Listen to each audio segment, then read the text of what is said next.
வணக்கம். அகிலம் ஜெயபாலன் பேசுகிறேன். ஏற்றுமதி வியாபார நிலவரங்களை பற்றி தொடர்ந்து பேசிக்கிட்டு இருக்கோம். வெளிநாட்டு வணிகம் அப்படின்னு சொன்னாலே அதில் ரெண்டு பிரிவு. ஒன்று ஏற்றுமதி, இன்னொன்று இறக்குமதி. ஒரு பொருளை வெளிநாட்டுக்கு நம்ம நாட்டிலேருந்து அவங்க நாட்டுக்கு விற்று பணம் வாங்கினால் ஏற்றுமதி. ஒரு பொருளை அவங்க நாட்டிலேருந்து நம்ம வாங்கிட்டு நம்ம அவங்களுக்கு காசை அனுப்பினோம்னா இறக்குமதி. ஏற்றுமதிக்கும் இறக்குமதிக்கும் நிறைய வேறுபாடுகள்லாம் இருக்குது. அதெல்லாம் சொல்லியிருக்கேன் ஏற்கனவே. ஆனால் ஏற்றுமதி செய்கிறதுனால நமக்கும் நல்லது, நாட்டுக்கும் நல்லது. அதனால் ஏற்றுமதியை வளர வைக்கிறதுக்கு அரசாங்கம் நிறைய திட்டங்கள் அறிவிச்சிருக்கு, இன்னும் அறிவிக்கும். நிறையா நிறுவனங்கள் தொடங்கப்பட்டிருக்கு, இனிமேலும் தொடங்கப்படும். நிறையா சலுகைகள் கொடுத்துக்கிட்டு இருக்கு, இனிமேலும் கொடுக்கப்படும். ஆனால் இறக்குமதிக்கு எந்த விதமான தகவலோ அறிவுரைகளோ யோசனைகளோ நிறுவனங்களோ திட்டங்களோ எதுவுமே கிடையாதுங்கிறது தான் உண்மை. இந்தியாவிலேயே ஏற்றுமதிக்கு நேரடியாக ட்ரைனிங் கொடுக்க ஆரம்பித்த முதல் நிறுவனம் எங்களது அகிலம். கிட்டத்தட்ட 30 வருஷமாக இந்த ட்ரைனிங் நடத்திக்கிட்டு இருக்கோம். இந்த ட்ரைனிங் மூலமாக சுமார் 18,000 பேர் இதுவரைக்கும் வெற்றிகரமாக வந்திருக்காங்க. அப்போது இந்த பயிற்சி முகாம் கடந்த கொரோனா காலம் வரைக்கும் 2020 வரைக்கும் 6 மாநிலங்களில் போய் தமிழ்நாடு, கேரளா, கர்நாடகா, ஆந்திரா, தெலுங்கானா, பாண்டிச்சேரி, இந்த 6 மாநிலங்கள், தென் மாநிலங்கள், எல்லா மாநிலங்கள்லையும் போய் ட்ரைனிங் நடத்தியிருக்கோம். இப்போது அந்த மாதிரி போகிறது கிடையாது. இங்கே ஆஃபீஸ்லேயே வச்சு வாரத்துக்கு ஒரு நாள், வியாழன் வெள்ளி சனி தொடர்ந்து வாரத்துக்கு ஒரு முறை ட்ரைனிங் நடத்திக்கிட்டு இருக்கோம். இந்த ட்ரைனிங்கில் கலந்துக்கிறதுக்கும் வெளி மாநிலங்களில் வெளிநாடுகளில் இருந்தெல்லாம் பல பேர் தொடர்ந்து வந்துக்கிட்டு இருக்காங்க.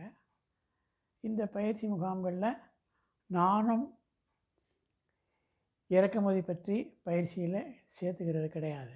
ஏன்னா அது நமக்கும் நல்லதில்லை, நாட்டுக்கும் நல்லதில்லைன்ட்டு.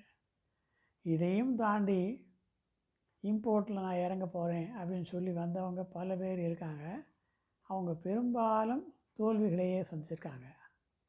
அதனால் இறக்குமதி செய்யணும் அப்படின்னா முதல்ல ஏற்றுமதி வியாபார நிலவரங்கள் எப்படி இருக்குது அதெல்லாம் தெரிஞ்சுக்கிட்டு, புரிஞ்சுக்கிட்டு, படிச்சுக்கிட்டு வெற்றிகரமாக வந்துட்டு அதுக்கப்புறமா இறக்குமதிக்கு ஒரு வருஷம் 2 வருஷம் கழித்து போனால் பிரச்சனைகள் அவ்வளவாக இருக்காது. இல்லைன்னா கண்டிப்பாக பிரச்சனைகள் வர்றதுக்கு வாய்ப்பு இருக்குது. இதை புரிஞ்சுக்கணும். அப்போது இந்த வெளிநாட்டு வணிகம் செய்யும்போது, ஏற்றுமதி வியாபாரத்தில் ஈடுபட்டு செய்யும்போது ஃப்ரீ ட்ரேட் எக்ரிமெண்ட், FTA, அதே மாதிரி PTA, ப்ரெஃபரன்ஷியல் ட்ரேட் எக்ரிமெண்ட் இப்படின்னு இருக்குது. இது என்னதுங்கிறத பற்றி விரிவாக இந்த எபிசோடில் பார்க்க போகிறோம். கொஞ்சம் நல்லா தெரிஞ்சுக்கங்க. நான் ஒரு காலத்தில் சின்ன வயசில் சினிமா தியேட்டருக்கெல்லாம் சினிமா பார்க்க போனேன் அப்படின்னா முதல்ல நியூஸ் ரீல் ஓடும். நியூஸ் ரீலில் பீகாரில் வெள்ளம் போன்ட்டு ஓடும். இப்படிலாம் நிறைய செய்திகள்லாம் வந்துக்கிட்டே இருக்கும். அதில் ஒரு நாட்டு தலைவர், அதாவது பிரைம் மினிஸ்டரோ அல்லது காமர்ஸ் மினிஸ்டரோ அல்லது காமர்ஸ் செக்ரட்டரியோ யாராவது ஒரு ஃபைலை தூக்கிட்டு வருவார். ஒரு நாட்டு தலைவர், இன்னொரு நாட்டு தலைவரும் வருவார். 2 பேரும் கையை குலுக்கிடுவாங்க.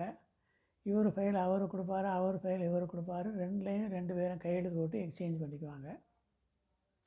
என்னடா பண்ணுறாங்கன்னா அப்போ புரியவே இல்லை. இப்போ தான் அதை பற்றியெல்லாம் புரியுது. ஃப்ரீ ட்ரேட் எக்ரிமெண்ட் அப்படின்னா இலவசமாகவே பிஸ்னஸ் பண்ணக்கூடிய திட்டங்கள் அப்படின்னு அர்த்தம். ஃப்ரீ ட்ரேட் எக்ரிமெண்ட், ஒப்பந்தங்கள் அப்படின்னு அர்த்தம். அதாவது ஒரு பொருளை வெளிநாட்டுக்கு விற்கிறதாக இருந்தால், எக்ஸ்போர்ட் பண்ணுறதாக இருந்தால், அதுக்கு எந்த விதமான வரியும் கிடையாது. Totally tax free. Export is totally tax free. அதுக்கு எந்த விதமான வரியும் கிடையாது. ஆனால் இறக்குமதி செய்கிறதா இருந்தால் ஏகப்பட்ட வரிகள் இருக்கு. சென்ட்ரல் கஸ்டம்ஸ் டியூட்டின்னு எடுத்துக்கிட்டாலே கூட அந்த டியூட்டிலே நிறைய பிரிவுகள் இருக்குது. Customs duty, special duty, additional duty, basic duty, special additional duty, safeguarding duty, anti dumping duty, இப்படி நிறைய வரிகள் இருக்குது. ப்ளஸ் ஜிஎஸ்டி வந்ததுக்கப்புறம் இப்போ அதையும் கொண்டு வந்துட்டாங்க. இவ்வளவும் இருந்தால்தான் இறக்குமதி செய்ய முடியும்னு வச்சுருக்காங்க. ஆனால் எக்ஸ்போர்ட் பண்ணுறதா இருந்தால் அந்த மாதிரி எந்த விதமான வரியும் கிடையாது. ஏராளமான நிறுவனங்கள், ஏராளமான திட்டங்கள், ஏராளமான சலுகைகள். எந்த பொருளை எந்த நாட்டுக்கு எக்ஸ்போர்ட் பண்ணுறோங்கிறதை பொறுத்து இந்த சலுகைகளும் அமையும். எந்த பொருளை எந்த நாட்டிலேருந்து இம்போர்ட் பண்ணுறோங்கிறதை பொறுத்து அந்த டியூட்டி பேமெண்ட்டும் வரும். இப்போ நிறைய டியூட்டி எல்லாம் வரிசையாக சொன்னேன். Basic duty, special duty, additional duty, countervailing duty, anti dumping duty, நிறைய இருக்குது. இது ஒவ்வொரு டியூட்டியும் ஒவ்வொரு பொருளுக்கும் எத்தனை பர்சன்ட்டுங்கிறது வேறுபடும். அதை கேட்டு தெரிஞ்சு அந்த டியூட்டி பே பண்ணால் தான் இம்போர்ட் பண்ண முடியுமே தவிர இது இல்லாமல் இம்போர்ட் பண்ண முடியாது. அது இந்த நாட்டுக்கு வரும்போது டியூட்டி பே பண்ணால் தான் உள்ளே கொண்டு வரதுக்கு அலோவ் பண்ணுவாங்க. இப்போது இந்த ஃப்ரீ ட்ரேட் எக்ரிமெண்ட்டு அப்படிங்கிறது என்ன செய்யும் அப்படின்னு பார்த்தா, ஒரு எக்ஸ்போர்ட்டுக்கு நேரடியாக எந்த விதமான பலனும் அந்த எஃப்டிஏ ஃப்ரீ ட்ரேட் எக்ரிமெண்ட் மூலமாக கிடைக்காது. பட் விற்கிறதுக்கான வாய்ப்புகளை அதிகப்படுத்தி தரும். எப்படி அதிகப்படுத்தி தரும் அப்படின்னா, இப்போது ஒரு பொருளை ஒருத்தர் வெளிநாட்டில் இருந்து எக்ஸ்போர்ட் பண்ணுறாரு. நம்ம இங்கே இந்தியாவில் இம்போர்ட் பண்ணுறோன்னு வச்சுக்கோங்க. அந்த பொருளுக்கு பலவிதமான டியூட்டியெல்லாம் பே பண்ணி கொண்டு வந்து இறக்குமதி செய்யணும்னு சொன்னேன். அப்படி செய்யும்போது அந்த பொருளோட விலையை விட இந்த இறக்குமதி செய்யும்போது பண்ணக்கூடிய டியூட்டி பேமெண்ட்டு அதிகமாக வர்றது கூட வாய்ப்புகள்லாம் இருக்கத்தான் செய்யுது. கண்டிப்பாக இருக்கும். எந்த பொருளுக்கு இருக்குது. அப்போ எந்த பொருளுக்கு எவ்வளோ டியூட்டி பே பண்ணணும், என்னென்ன டியூட்டியெல்லாம் பே பண்ணணும் அப்படிங்கிறது இந்த விவரங்களை நீங்கள் கஸ்டம்ஸ் ஆஃபீஸ்லேயோ அல்லது கஸ்டம்ஸ் ஹவுஸ் ஏஜென்ட்டு மூலமாகவோ தெரிஞ்சுக்கலாம். ஒரு பெரிய லென்த்தி லிஸ்ட்டாகவே இருக்குது. அதை வச்சுக்கிட்டு இறக்குமதி செய்யலாம். அந்த இறக்குமதி செய்கிறவருக்கு டியூட்டி எதுவுமே கட்டாமல் இலவசமாகவே இறக்குமதி செய்யலாம் அப்படிங்கிற ஒரு நிலவரம் இருந்தால் என்னவோ அதுதான் free trade agreement. Free trade agreement அதாவது முதல்ல சொன்னோம் இல்லையா, இந்த நாட்டு தலைவரும் அந்த நாட்டு தலைவரும் நேராக சந்தித்து கையெழுத்து போட்டு எக்ஸ்சேஞ்ச் பண்ணிக்குவாங்கன்ட்டு. எக்ஸ்சேஞ்ச் பண்ணும்போது அதில் என்ன சொல்லியிருக்கோம் அப்படின்னா, உங்கள் நாட்டில் இருந்து எங்கள் நாட்டுக்கு இன்னென்ன பொருள் எல்லாம் டியூட்டி இல்லாமலே டியூட்டி ஃப்ரீ இறக்குமதி செய்கிறதுக்கு நாங்கள் அனுமதிக்கிறோம். எந்த விதமான வரியும் நீங்கள் கட்ட தேவையில்லை. உங்கள் எக்ஸ்போர்ட்டர்கள் உங்கள் நாட்டிலேருந்து எக்ஸ்போர்ட் பண்ணும்போது இங்கே இம்போர்ட் பண்ணுறவங்க அந்த டியூட்டியெல்லாம் கட்ட வேண்டியது இருக்கும். இப்போ இந்த எஃப்டிஏ எக்ரிமெண்ட் மூலமாக அது கட்ட வேண்டியது இல்லை அப்படின்னு நாங்கள் அறிவிக்கிறோம். அதே போல் எங்கள் நாட்டிலேருந்து உங்கள் நாட்டுக்கு என்னென்ன பொருளெல்லாம் வரும்போது நீங்கள் டியூட்டி கட்டாமலே இறக்குமதி செய்கிறதுக்கு அனுமதிக்கணும் அப்படின்னு போடக்கூடிய ஒப்பந்தம் தான் அந்த ஃப்ரீ ட்ரேட் எக்ரிமெண்ட்டு. அப்போது ஒரு பொருள் எல்லா நாட்டில் இருந்தும் இறக்குமதி ஆகுது. அதுக்கு எவ்வளோ டியூட்டி கட்டணுங்கிறது நாட்டுக்கு நாடு கொஞ்சம் வேறுபாடுகள்லாம் இருக்கத்தான் செய்யும். ஒரு நாட்டில் இறக்குமதி செய்யும்போது மட்டும் டியூட்டியே கட்ட வேண்டியதில்லை அப்படின்னா அந்த இறக்குமதியாளர் எந்த நாட்டில் டியூட்டி இல்லையோ அந்த நாட்டில் இருந்து இறக்குமதி செய்யணும்னு அவர் யோசிப்பாரா இல்லையா? அதுதான் ஃப்ரீ ட்ரேட் எக்ரிமெண்ட்டு. அப்போது இந்த ஃப்ரீ ட்ரேட் எக்ரிமெண்ட் மூலமாக நிறைய மாற்றங்கள் ஏற்பட்டுக்கிட்டே வந்திருக்கு கடந்த காலங்களில். இப்போதைக்கு நீங்கள் கூகுள்லேயோ இல்லை ஃபாரின் ட்ரேட் பாலிசியிலையோ செக் பண்ணி பார்த்தீங்கன்னா சுமார் 72 திட்டங்கள் நடைமுறையில் இருக்குது. அதுக்கு மேலே கூடுச்சா இல்லை குறைஞ்சிச்சாங்கிறது எனக்கு சரியாக தெரியலை. நான் சமீபத்தில் பார்க்கல, கொஞ்ச நாளைக்கு முன்னால் பார்த்தது. 72 ட்ரேட் எக்ரிமெண்ட்ஸ் இருக்குது. எல்லாமே ஃப்ரீ ட்ரேட் எக்ரிமெண்ட்ஸ் தான். 72 எக்ரிமெண்ட் இருக்கே தவிர 72 நாடுன்னு நான் சொல்லலை. அதில் பல நாடுகள் இருக்கும், பல நாடுகள் சேர்ந்து அந்த அறிவிப்பை கொடுத்துருக்கோம். அப்போது எந்த ட்ரேட் எக்ரிமெண்ட்டு எப்போ இருந்து எப்போ வரைக்கும் செல்லும், எந்த நாட்டுக்கு அதெல்லாம் பொருந்தும் அப்படிங்கிற பூரா நீங்கள் கம்ப்யூட்டரில் செக் பண்ணி பார்க்கலாம். சிட்டிங் ஒர்க்கு தான் எக்ஸ்போர்ட்டில் ரொம்ப அதிகம் அப்படின்னு சொல்லியிருக்கேன். அந்த நாடுகளுக்கு நீங்கள் எக்ஸ்போர்ட் பண்ணுறதுக்கு ட்ரை பண்ணீங்க அப்படின்னு சொன்னால் அந்த நாட்டில் உள்ள இறக்குமதியாளர்கள் மற்ற நாட்டில் இருந்து இறக்குமதி செய்கிறத விட நம்ம நாட்டில் இருந்து இறக்குமதி செய்கிறதுக்கு முக்கியத்துவம் கொடுப்பாங்க. ஏன்னா டியூட்டி கட்ட வேண்டிய அவசியமே இருக்காது. லேட்டஸ்ட்டாக ஒரு அனுபவம் என்ன ஏற்பட்டதுன்னா, கேண்டில் எக்ஸ்போர்ட், மெழுகுவர்த்தி எக்ஸ்போர்ட். முந்தி ஒரு மெழுகுவர்த்தி உற்பத்தியாளர் என்கிட்ட சொன்னார், மெழுகுவர்த்தி நல்ல டிசைனாக பண்ணிகிட்ருக்காரு. அவர் என்கிட்ட சொன்னார், மெழுகுவர்த்தி இந்தியாவிலேருந்து வெளிநாடுகளுக்கு எக்ஸ்போர்ட் பண்ணவே முடியலை அப்படின்ட்டு. அது பல வருஷங்களுக்கு முன்னால். இப்போ அதே ஆள் சொல்கிறாரு, தப்பித்தவரை என்னை காண்டாக்ட் பண்ணி வராங்க, என்னால் சப்ளை பண்ண முடியாது, அவ்வளோ டிமாண்ட் இருக்குது, பண்ணிக்கிட்டு இருக்கேன், நானும் பண்ணிக்கிட்டு இருக்கேன் அப்படிங்கிறாரு. ஏன்னா அன்னைக்கு இருந்த நிலவரம் வேறு, இன்றைக்கு இருந்த நிலவரம் வேறு. உதாரணத்துக்கு அன்றைக்கு இந்தியாவுக்கும் அமெரிக்காவுக்கும் அவ்வளோ நல்ல ரிலேஷன்ஷிப் இல்லை. அன்றைக்கு அமெரிக்காவுக்கும் சைனாவுக்கும் நல்ல ரிலேஷன்ஷிப் இருந்தது. ஆனால் இன்று அது அப்படியே மாறிடுச்சு. அமெரிக்காவுக்கும் சீனாவுக்கும் அவ்வளோ நல்ல ரிலேஷன் இல்லை இப்போது. ஆனால் இப்போ அமெரிக்காவுக்கும் இந்தியாவுக்கும் நல்ல ரிலேஷன்ஷிப் இருக்குது. இது அப்பப்போ பல காரணங்களால் மாறிக்கிட்டே வரும். அப்படி மாறுறது ஒரு காரணம்.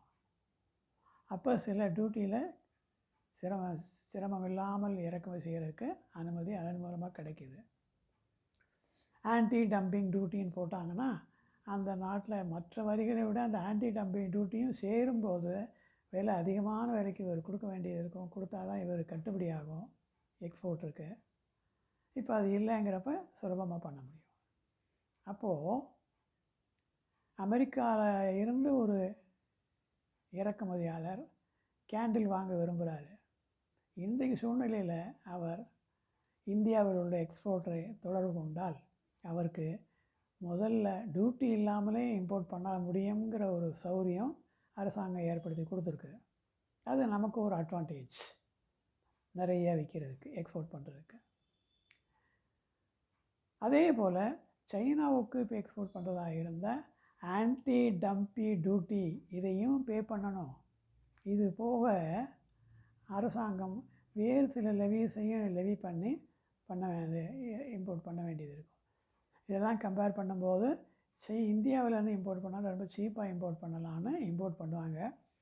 ஸோ இம்போர்ட்டர்களுக்கு உதவி செய்யக்கூடிய இது திட்டம் அப்படிங்கிற காரணத்தினால இதை நாமளும் தெரிஞ்சு அந்த இறக்குமதியாளருக்கும் தெரிவிக்க வேண்டிய பொறுப்பும் கடமையும் நம்மக்கிட்ட இருக்குங்கிறத புரிஞ்சுக்கணும். அதனால் ஆன்டி டம்பிங் டியூட்டிங்கிறது ஒரு டியூட்டி. அங்கே இறக்குமதி செய்யாமல் இருக்கிறதுக்கு லெவி பண்ணக்கூடிய ஒரு எக்ஸ்ட்ரா டியூட்டி இது. அப்போது ஃப்ரீ ட்ரேட் எக்ரிமெண்ட்டுங்கிறதன் மூலமாக இது என்றைக்கு இருந்து நடைமுறைக்கு வரும். இப்போ சமீபத்தில் ஒரு 1 இயருக்கு முன்னால் ஆஸ்திரேலியாவுக்கும் இந்தியாவுக்கும் இந்த ஃப்ரீ ட்ரேட் எக்ரிமெண்ட்டு சைன் ஆகி 1 வருஷம் நடைமுறையில் இருக்குது. 1 வருஷம் மேலே ஆயிடுச்சு. இது எப்போ வரைக்கும் இருக்கும், என்னென்ன பொருள்லாம் அதில் சம்மந்தப்படும், டியூட்டியில் கன்செஷன் கிடைக்குமா அப்படிங்கிறதெல்லாம் லேர்ன் பண்ணி நம்மளும் தெரிஞ்சுக்கிட்டு அந்த இறக்குமதியாளருக்கும் தெரிவிக்க வேண்டிய கட்டாயம் அவசியம் இருக்கிறதுனால பிஸ்னஸ் ஓஹோன்னு டெவலப் ஆகும். இது தெரியலன்னு வச்சுங்க, அவர் பண்ண மாட்டார். பொதுவாக எக்ஸ்போர்ட் வியாபாரத்தில் எக்ஸ்போர்ட்டுக்கு எவ்வளோ விவரங்கள் தெரியுமோ அதை விட அதிகமான விவரங்கள் இம்போர்ட்டர்களுக்கு தெரிஞ்சு வச்சுருக்காங்க. அதனால தான் அவங்க வெற்றிகரமாக பண்ணிக்கிட்டு இருக்காங்க. நம்ம இதெல்லாம் புரிஞ்சுக்கிட்டு செய்யணும்.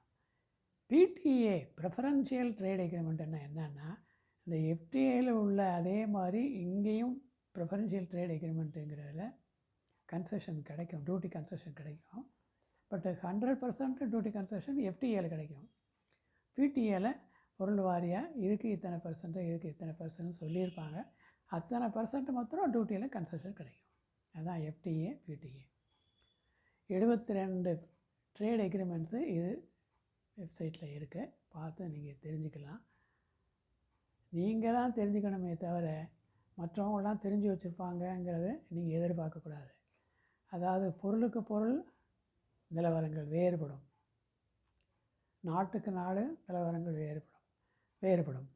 எந்த நாட்டுக்கு எந்த பொருளை விற்கிறோங்கிற விவரத்தை நம்ம விரிவாக விளக்கமாக தெரிஞ்சுக்கிட்டு அதன் அடிப்படையில் முயற்சி செய்தால்தான் வெற்றிகரமாக வர முடியும்.